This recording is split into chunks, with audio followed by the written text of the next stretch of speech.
figure a mathematical equation. However, the panic of 1920 was just a warm-up. From 1921 to 1929, the Fed again increased the money supply, resulting once again in extensive loans to the public and banks. There was also a fairly new type of loan called a margin loan in the stock market. Very simply, the margin loan allowed an investor to put down only 10% of a stock's price, with the other 90% being loaned through the broker. In other words, a person could own $1,000 worth of stock with only $100 down. This method was very popular in the roaring 1920s, as everyone seemed to be making money in the market. However, there was a catch to this loan.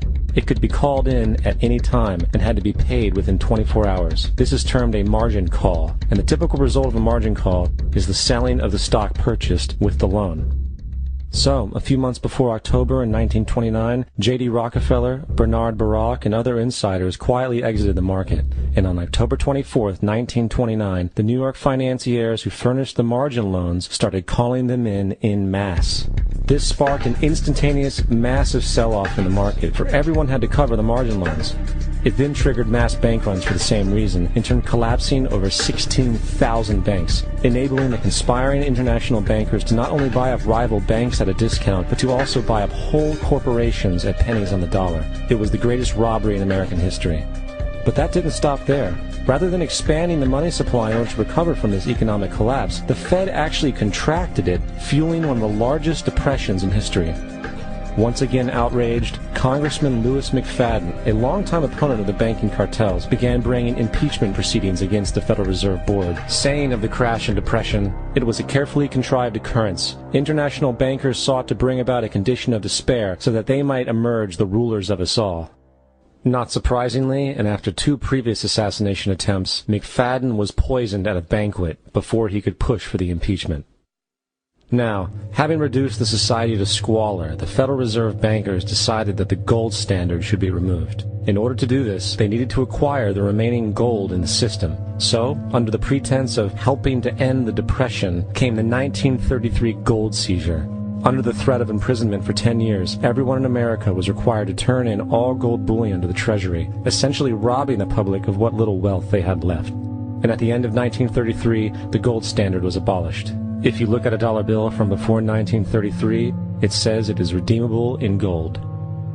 You look at a dollar bill today, it says it is legal tender, which means it is backed by absolutely nothing. It is worthless paper. The only thing that gives our money value is how much of it is in circulation. Therefore, the power to regulate the money supply is also the power to regulate its value, which is also the power to bring entire economies and societies to its knees.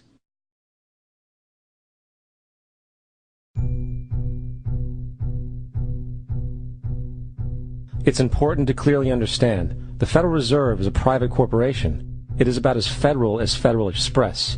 It makes its own policies and is under virtually no regulation by the U.S. government. It is a private bank that loans all the currency at interest to the government, completely consistent with the fraudulent central banking model that the country sought to escape from when it declared independence in the American Revolutionary War. Now, going back to 1913, the Federal Reserve Act was not the only unconstitutional bill pushed through Congress. They also pushed the federal income tax. It's worthwhile to point out that the American public's ignorance towards the federal income tax is a testament to how dumbed down and oblivious the American population really is. First of all, the federal income tax is completely unconstitutional, as it is a direct, unapportioned tax. All direct taxes have to be apportioned to be legal based on the Constitution. Secondly, the required number of states in order to ratify the amendment to allow the income tax was never met, and this has even been cited in modern court cases.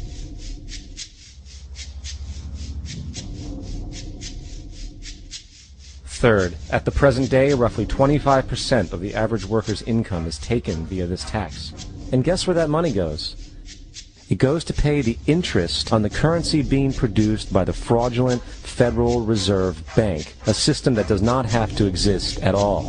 The money you make working almost 3 months out of the year goes almost literally into the pockets of the international bankers who own the private Federal Reserve Bank. And fourth, even with the fraudulent government claim as to the legality of the income tax, there is literally no statute, no law in existence that requires you to pay this tax. Period.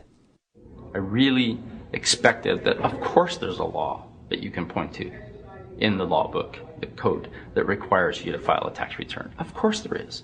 I was at that point where I couldn't find the statute that clearly made a person liable, at least not me and most people I know, and I had no choice in my mind except to resign. Based on the research that I did throughout the year 2000 and that I'm still doing, I have not found that law. I've asked Congress, we've asked a lot of people in the IRS commissioners, helpers.